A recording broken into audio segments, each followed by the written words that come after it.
Welcome back here to George Norty Field at Mount Tahoma High School, where it's time to wrap this one up with the Aldersons Awards West postgame show. For trophies, awards, t-shirts, and so much more, go to aldersons.net and check out their full catalog. Matthew King joined alongside Keith King and Tyler Hergert. The final score of the 2024 Fishbowl, it's a fourth quarter comeback once again as the Gig Harbor Tides knock off the Peninsula Seahawks 14-10 to win their second straight in-town rivalry game, this time on a neutral field. But again, backup quarterback coming in, backup quarterback getting the job done. Instead of a senior this time, though, it was a freshman. What a performance by the Gig Harbor Tides and Sawyer Hayes. Unbelievable to get thrown into the second half.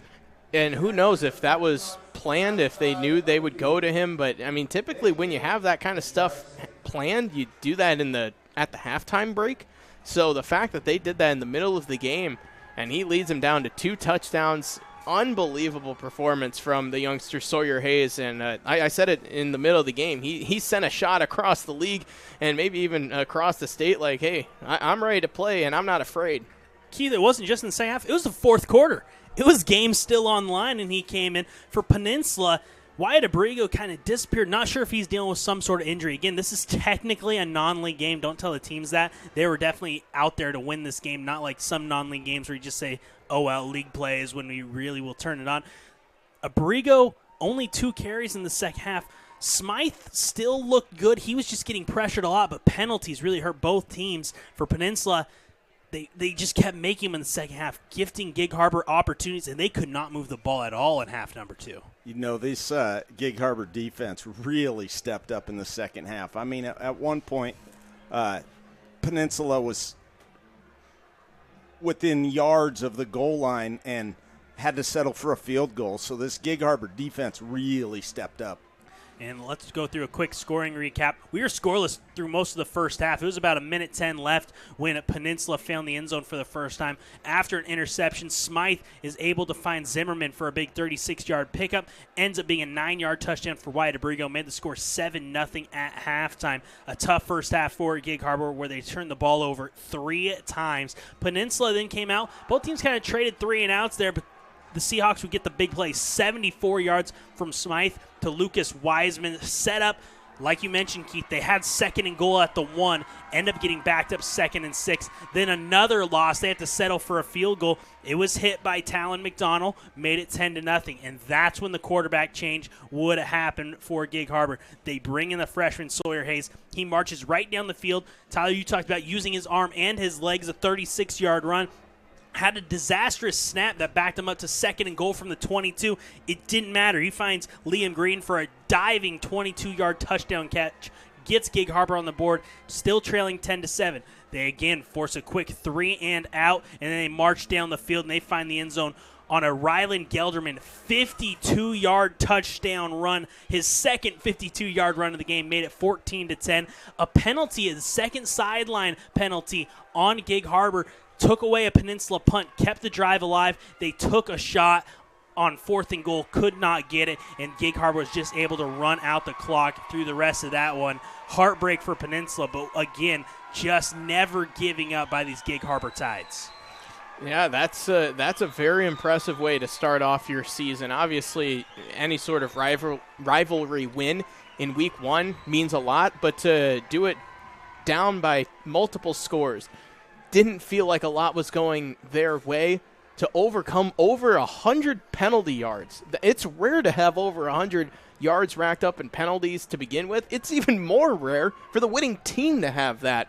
So obviously they're going to want to limit those penalties moving forward, but the fact that they were able to overcome all of that and still make a quarterback change, a lot of things, overcoming turnovers too. The first half, it was littered with turnovers, a couple of fumbles, a pick, a turnover on downs, and they still are resilient enough to get the win.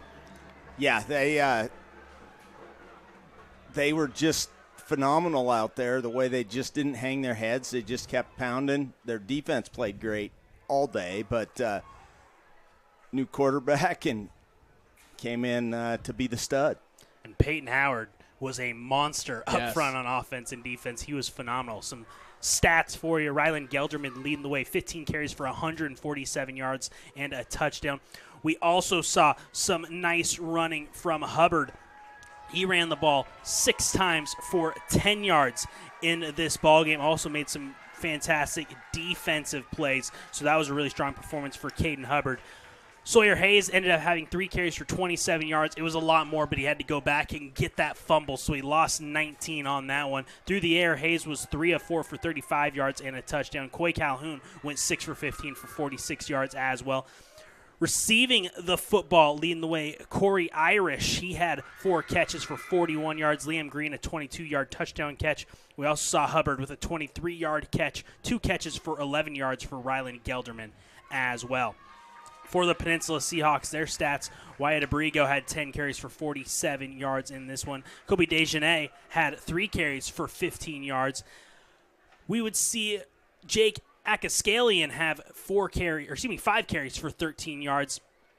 Mona Smythe had 9 carries for 10 yards as well. Jake Martin, 4 carries for 5 yards in this one.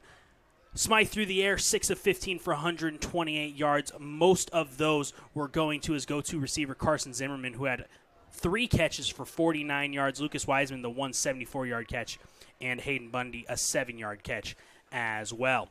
We got to name our MVP of this game, brought to you by Cole Health Pediatric Therapy. Your child is unique, and so are we. Experience the Cole difference at colehealth.com. Rylan Gelderman was phenomenal in this one. Again, he had a monster day, 147 yards, 104 of those coming on 2 carries.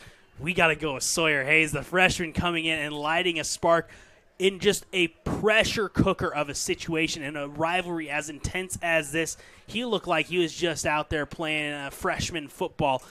Relaxed, cool, calm, and collected. Looked like you'd expect him to look in just playing around in the backyard.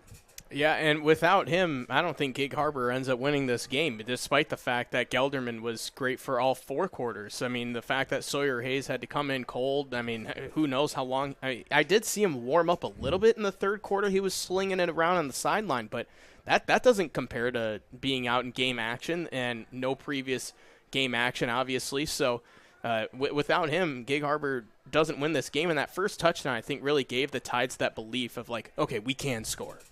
Yeah, again, the kid was phenomenal. I mean, we're talking about probably a 15-year-old young man, and came out and looked like he'd been doing this for years. So, boy, things look good for their future. He could be 14. I hate to make all of us feel old, but heck of a game. Congratulations to Sawyer Hayes, your Cole Health MVP of this ball game. Next up for these teams, Gig Harbor, they're going to take a victory trip down to California to take on Laguna Beach next Friday at 7 o'clock. Peninsula will try and get their first win at home when they host the 4A Curtis Vikings. Both those games will kick off at 7 o'clock. Again, those are on Friday. Next up for us on the Eli and NFHS Sports Networks, tomorrow off, then we'll have some high school volleyball coming up on Monday, but our entire schedule is already up on the website for next week, elisportsnetwork.com. Tyler, you're going to go ahead and visit the Lincoln Bowl where the Abes play host to the Yelm Tornadoes. Keith, you and I are going to be right back here on Friday with the Mount Tahoma Thunderbirds trying to defend home field against Eastlake. Both those teams coming off tough losses in week 1. They're going to be hungry. Both state title contenders looking to avoid an 0-2 start. Both our games kickoffs will be at 7, and a ton of other games as well across the network.